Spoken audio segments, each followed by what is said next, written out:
عندي جوج بنات واكتشفت باني ما كنولدش. قصه حقيقيه لرجل رزق الله غير بالبنات، وكانت الامنيه ديالو هي يكون عنده ولد. واحد النهار وقع له حادث وتصاب في المنطقه الحساسه. مشى لعند الطبيب وبقى واحد المده ناعس في المستشفى. من بعد سول الطبيب وقال ليه واش ممكن تقول لي هذه الاصابه تقدر تاثر عليا وتخليني ما نولدش. وهنا فين كانت الصدمه فاش قال ليه الطبيب انه من التحاليل الطبيه اكتشفنا انك اصلا ما كتولدش. هنا الراجل فقد الوعي ديالو من قوه الصدمه. من بعد مشى عند مراته وبلا ما يشرح لها عنفها وعذبها مزيان جسديا ولفظيا واتهمها بالخيانه. هي ما قدرتش تزيد تحمل، وهنا خدات بناتها ومشات لدار باها وشكات عليه وحكات ليه القصه. مني باها وخوتها الكبار عرفوا بالموضوع جاو كيقلبوا عليه وبغاو يقتلوه، حيت تعدى على بنتهم وطعنهم في القيم والاخلاق ديال العائله، وكان معروف عليهم صعاب وما كيعرفوش الرحمه. هو هرب لمده طويله وحتى مراته ما قدراتش تسامحه. من بعد مده الزوج بدا كيراجع راسو، توحش البنات حيت كان متعلق فيهم بزاف وما يقدرش يعيش بلا بهم، ولا كيقول انا بغيتهم واخا ما يكونوش بناتي. رجع كيطلب السماحه ولكن بدون نتيجه،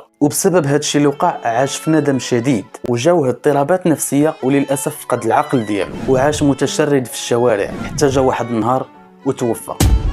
الخوت ديال الزوج من يوصلهم خبر الوفاه ديال خوهم رفعوا دعوى قضائيه ضد مراته بتهمه الخيانه وبكونها سبب الوفاه ديال خوهم، والمحكمه طالبت بالفحص الأدين باش يعرفوا الحقيقه. خداو عينه من الدم ديال البنات وديال اخوان الزوج وقارنوهم، وهنا النتيجه كانت صادمه، ان البنات كانوا فعلا بناته وان الجينات كانت متطابقه تماما. وللاسف الخطا كان ديال الطبيب والفحص كان غلط.